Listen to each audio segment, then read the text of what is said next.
So today has been a busy day. This is a little bit of mix of Donna, Bombshell, how was your day? And question and answer 63. I'm going to try and do this all in one video.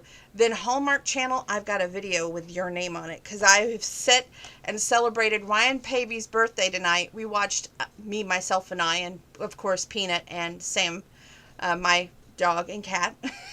We watched Unleashing Mr. Darcy, which was the first installment of Elizabeth Scott and Donovan Darcy. Those two characters are based on an old Jane Austen novel called Pride and Prejudice.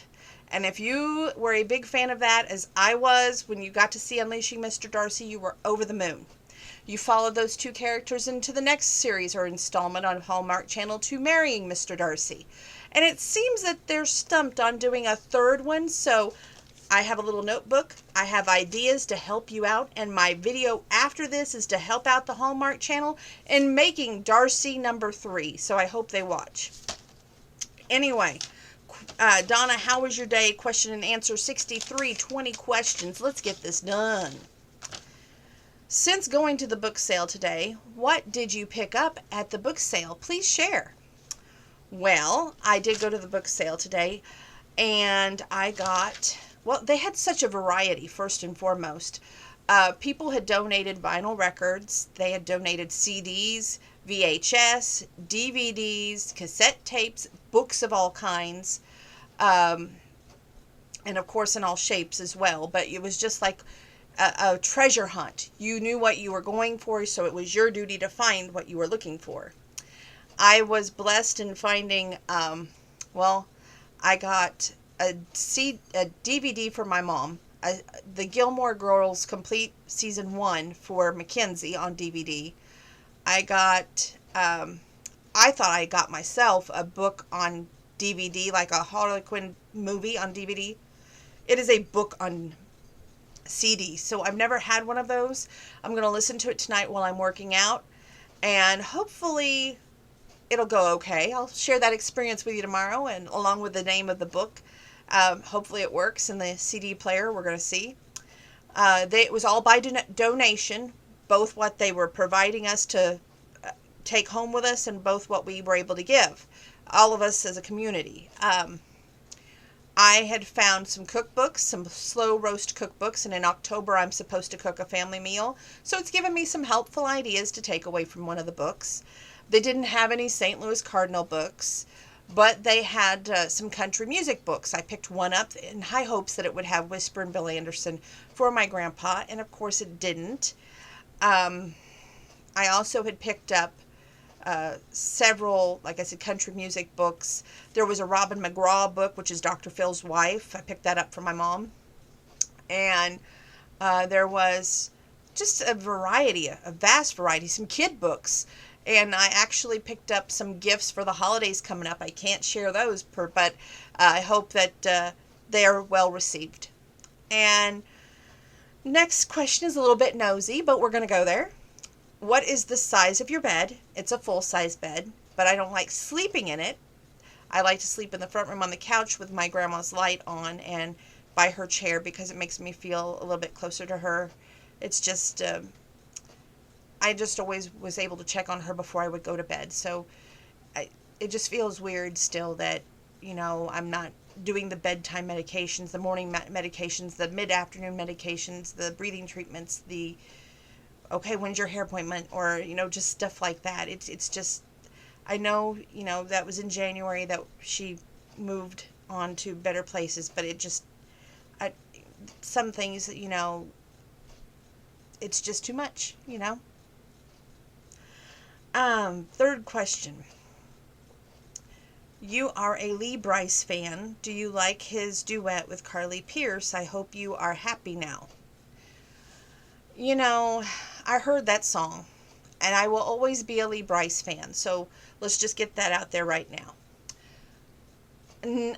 Carly's okay in her own way, but to me, it just doesn't match up. Maybe it'll grow on me in time, but right now, I just don't like the song. Maybe in time. I'm supporting it as a Lee Brice fan, and I'm saying, yes, give it airplay, but give it everything it needs to survive, because I support Lee Brice. But I I just can't get behind it fully. The next one is a two-part question. What female celebrity do you wish was your sister? I would probably have to say always Reese Witherspoon, and she seems down home. She's got that country vibe, and that's who I would say would be a good sister. What male celebrity do you wish was your brother? That's a good question. I don't know, probably back old 90210 days when Shannon Doherty and Jason Priestley were brother and sister, not in this new one, but in the old original. Brandon, he was like the essential brother that you wanted to have, even though he was the hot brother, just saying. You know, Brandon was always fine as a dime, as they say. I always had trouble going, I don't know who I would pick between Brandon and Dylan, you know. I still to this day, Dylan would probably win, but it'd be a tough choice. If you could name your adopted children, what would you name them and why? I am doing my homework. I am keeping very diligent with my book work to get ready for the future. And you have to ask the tough questions to yourself before you can prepare for that. And trust me, some of these questions in the book that I'm reading right now is very tough. I don't share everything with you all. I know some of you think I do, but I don't. And this adoption book that I'm reading, it really makes you think of your life in so many different ways that you have to think of your life not only as your life, but as their life too. So you have to incorporate everything as a family unit. So it definitely makes your eyes wide open to the process, and it makes you really grateful for that process. But again, you have to be able to not only afford the process, but be able to adjust to it. There's a lot more to it than just saying, I want to be an adopted parent. You have to be able to be the parent from the word go. Not a name only. Be there from every problem, every situation, every broken heart, every boo-boo, every up, every down. That's the joy of being a parent. You don't get to pick and choose the time you get to be a parent. And I think that's most importantly, the most important thing that in life that taught me was that there's more to being a parent than just name only. And you have to be able to be there from the very moment that you are a parent, not only in name, but like if you even if it was an adopted child, the moment that that child has your very last name, you have a responsibility in that child, and you can't just walk away one day and say, oh, you know what, I've raised my children, I can live my life now. Because no matter what, that child is your child. You don't get to pick and choose when they are grown. You get to pick and choose to be in their life. And to me, that is the most important thing about being a parent, whether it's adopted or biological. Okay, what's the first amusement park you have been to? I honestly had to consult my mom on that question. She couldn't remember if it was Silver Dollar City, Santa Claus Land before it was Holiday World, or if it was Opryland. So we think it's one of those three because we really don't know. Question 7. Have you ever been to the Olive Garden? No. Never been.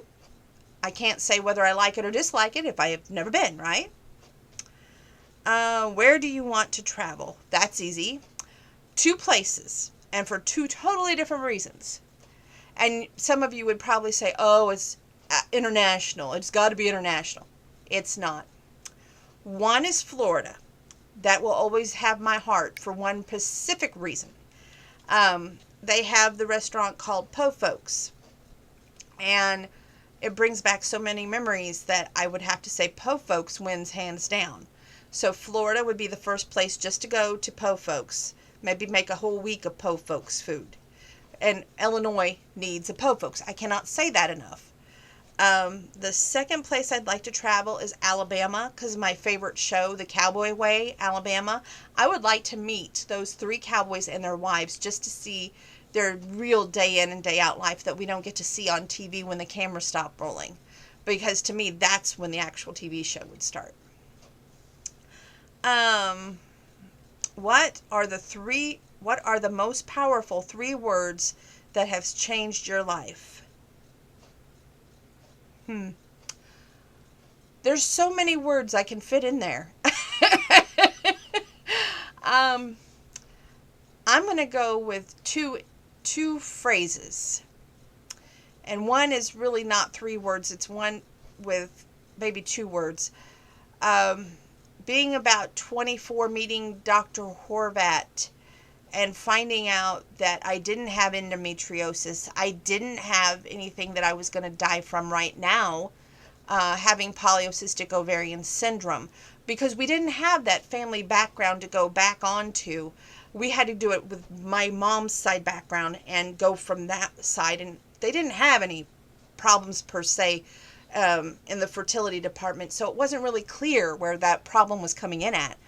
And without having all the pieces of the puzzle, if you will, we had to just draw based on conclusions to find out what caused this, where could it come from, how can we fix this. And I will always be grateful for that doctor. She is a blessing. 3 other powerful words, and during the time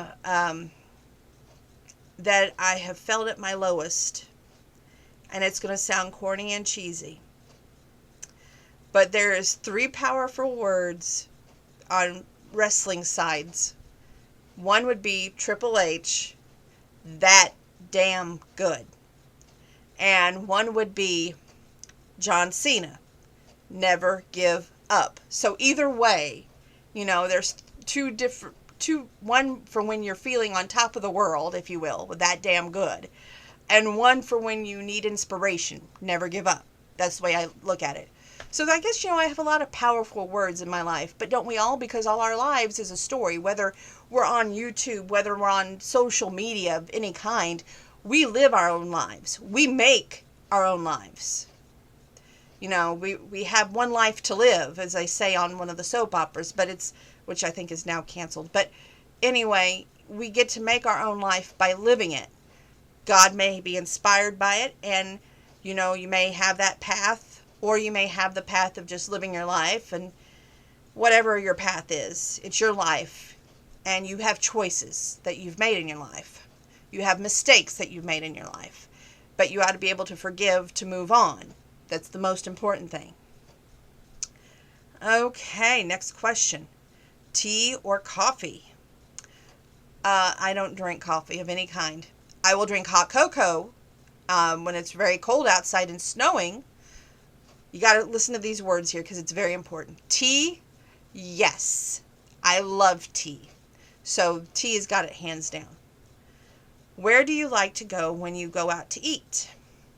Well, I'm a little picky, but I'm not picky, okay? And right now, I'm trying to, in my own way, cut back on red meat again, because that's a very bad thing for polycystic ovarian syndrome. They say chicken, they say fish. You got to eat this kind of food in order to get yourself regulated. And if you know anything about PCOS, you need to go back and reread some of the stuff that women actually go through, the stuff they have to learn to like, even if they don't like it. I can tell you this much. Back when I was first starting my diet, fish was never a part of my vocabulary. And I would never touch it with a fine-tooth comb until Dr. Michael said to me, how bad do you want off those high blood pressure pills? And then that changed the ball game altogether. Right now, I'm going through the whole, I've got to start really taking myself seriously again. And I got to start really watching things again before it gets too far out of hand. And I hope that I'm doing that. I mean, this tank top that I have on tonight is a size smaller than usual, but I feel like a blimp. I found a picture today on my Facebook that was from 5 years ago, and I posted, this is back when I was the bombshell. And I feel like that, I have gotten away because I have been somewhat depressed. I will admit that, losing Grandma and Mike has been overwhelming. And, anything else that I'm not going to mention has been something hard to deal with. So, life is not easy. We were not promised easy lives. None of us were. But we have a life that we have to live. And that's what we all have to do. So where do I like to go when I eat out? It varies. Wendy's, Arby's, Cracker Barrel, Po Folks. I can't say one without the other. Um, I love Fazoli's baked spaghetti, which I know is a big no-no because you add meatballs and there's a big no-no. But if I haven't been there in ages, but I love Fazoli's. I have never been to these other big restaurants, so I've been kind of Mattuninized, if you will. I have been to Yoder's. I have been to the one in Tuscola at the Candy Kitchen. Oh my land. Not only do they have wonderful homemade food, they have homemade candy, and that's like a big downfall for me. Just saying. Aside from necessities, what one thing could you not go without a day? Besides necessities. Now, to me, necessities is family and pets, because to me they are necessities. I don't care what anybody else says. What could I not go with a one day out? I would have to say my flavored water. Right now, it's like my be all end all. And I just started drinking this new Canada Dry Mandarin Orange sparkling seltzer water, and it's actually pretty good. I gotta have a sip. Thank you for letting me indulge. So, next question. What does a successful relationship look like to you, since you are the one with the relationship advice? I kind of feel like you took a pot shot at me because of my relationship advice. I love being the listening ear. I love being the third party that can see what you cannot see, because in so many times, in so many instances in my own life, I have made mistakes because I'm not perfect. I have assumed the worst because I'm not perfect. I have jumped to conclusions. I have pointed the finger when maybe I should have listened and thought before I spoke.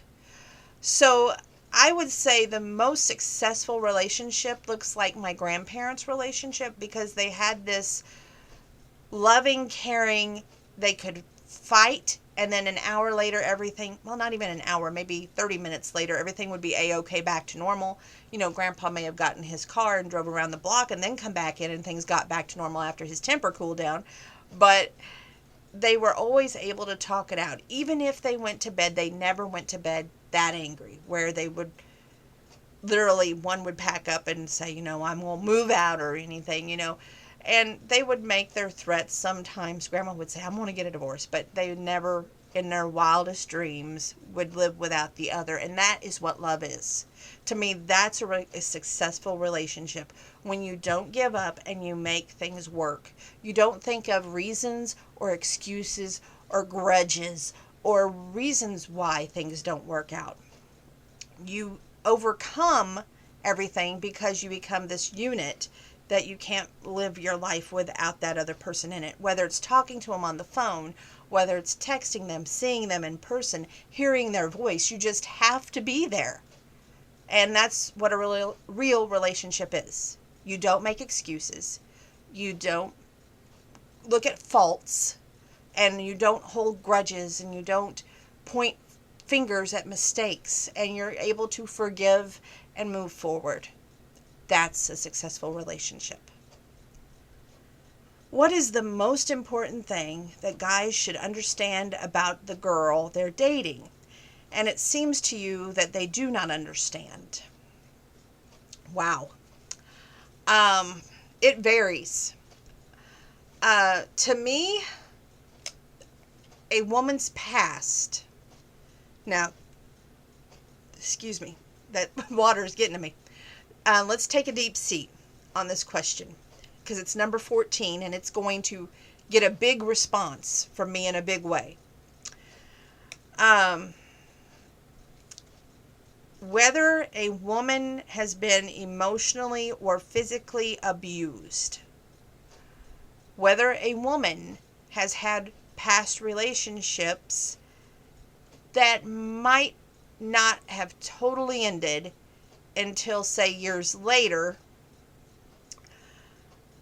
a lot of men are able to jump and go, well, you know what, it's all her fault. They point the finger, they place the blame on the woman without going, but what made her that way? There's an excellent song, originally recorded by Little Jimmy Dickens, I want to say, redone by Ricky Van Shelton a few years ago, called Life Turned Her That Way. And I honestly believe if every man would go back and listen to that song about how this one man treated the woman so horribly, that would change so many relationships. A lot of people are so interested in placing blame, laying the groundwork to make them look so good and make her look so bad. That's one reason I have a cringing feeling towards that new song. I hope you are happy now, because to me it's like, okay, you know what? You're right. I'm a bad person. Thank you for pointing that out. I have a very cringy feeling towards that new song. But I would say that men don't give women the benefit of the doubt. And sometimes they judge their past, and instead of making it the new guy, the present and the future, they would rather be like, okay, there's this ex out there that she may never move on from, so I don't have a chance in hell, so I'm going to blame it on that ex that she's never going to get over. Where's the benefit of the doubt? Where's the talking things out, the understanding where she's coming from before we jump to conclusions, assume the worst, and point those fingers? And then another thing I would say that some guys do, not all guys. I think that men who are mature would not listen to idle gossip. I think that men who are mature would not place blame on the woman, that they would be able to knock, knock, knock right at the door, walk up the steps, say, you got a minute? Because we need to talk. And don't raise their voice in anger. Don't get physical. Don't get violent. But sit there and be a man, not a boy, and talk things out. Okay, next question. Which decade do you think had the best sense of style? Ooh, this is tough. I always liked the 50s because of the poodle skirts, the ponytails, and I thought that was a great decade. I didn't live then. Just saying. Also, Urban Cowboy was a great decade, which I think was 70s, wasn't it? And then 90s, we had pure country. So, I don't know. I think we all make our own decade great again, if you will, to steal a phrase. But it all just depends on how we enjoy our life while we're living it. So, there you go. What's one thing people would never know about you just by looking at you? You know, there's so many different things. To pick just one, I would have to say, by just looking at me, people always pick on the weight thing. They think that, oh, she's been eating a lot, so she must be really depressed. That's why she's got so much weight. They don't think about the biological factors of polycystic ovarian syndrome, or that it can lead to type 2 diabetes, or that it has so much more hormonal imbalance than anybody's probably ever experienced in their life. So it's easy to throw stones rather than ask questions. It's just, that would be one thing that I can think of. Probably another would be virtually marriage, virtually divorced, not once, but twice. And it's official, there's no going back. Done. But just want everybody to know that that's now officially done. Okay? What's the silliest reason you ever have gotten into a fight with someone? When you get my anger up and you get my dander up, I can really get angry. I know. It doesn't seem possible, right? But I can. Hold on a second. Right now, the thing that gets me so angry is these State Farm commercials with the Cheryl She Shed. And every time I see it, I dial the 800 number. And guess what? I say, don't connect me to that local office. I don't want to talk to them. I just want to voice my opinion. And I say, I hope that someday somebody listens to my opinion and it matters. Because the more you voice it, it should matter to somebody. There should be somebody in that corporate headquarters to really understand where I'm coming from. Maybe they don't have to meet paycheck to paycheck to pay their bills, but I do. And I feel like that my voice matters. So that's why I feel like I'm going to call that 800 number, and I'm going to voice my concerns. I'm going to voice what they should be listening to. And by golly, somebody's going to care. So, as you can tell, I get passionate when I get angry. To some, they would say it's silly, but to me, it's not silly. It's false advertising. Just saying. When are you most yourself? I always like to say that camera or no camera, I'm always most myself. I'm the most down-to-earth person you will meet. Sometimes I will be really shy. Sometimes I'll be real talkative. Sometimes in those two instances, it's the same person you get because I'm scared to death on how to react, not knowing how I'm being perceived, because the greatest thing in my life could be right in front of me and I become a motor mouth. And then in that 1 second, I could lose everything. But I think that I'm most myself every moment, every day of my life. Camera on, camera off. I make the most of my life the way it is now. And I try to look for positives instead of negatives. I used to be like, okay, my life's going nowhere, and I will always be a failure at love, which in some ways I probably will always fail at love, and I'm okay with that now. You have to own your own defeats in life. One of my biggest defeats is love. I've got a, track record that shows love is not my strong suit, okay?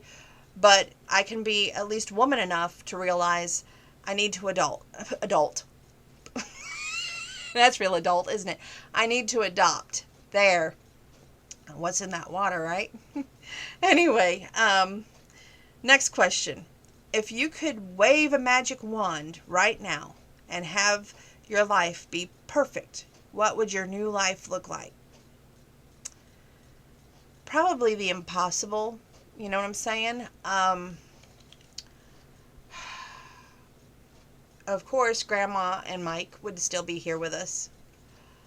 I would want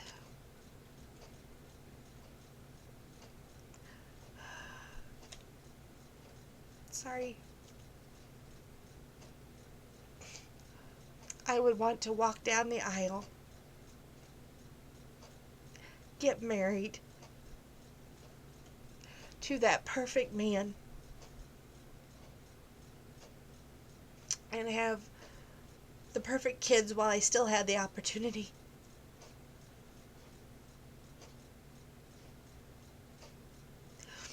Okay, we're going to move on. What's the most ridiculous thing you've ever heard someone say out loud? Oh. I've heard a lot of ridiculous things in my time. And I will say probably the stupidest thing I've ever heard came from when my parents were going their separate ways. And he told my mom, I'm in love with you, but I'm not in love with you.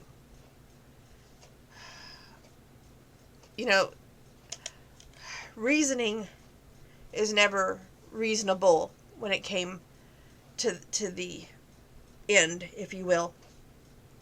And sometimes there are no perfect answers to all the questions that we'll have in life.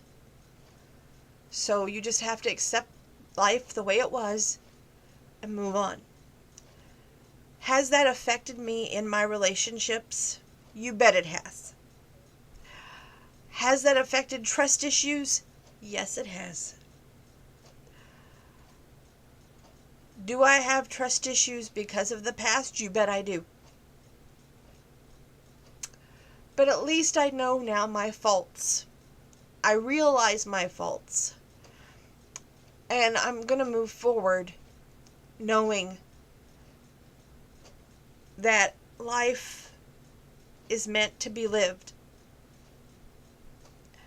And in order to overcome You have to just move forward sometimes, as hard as that may be.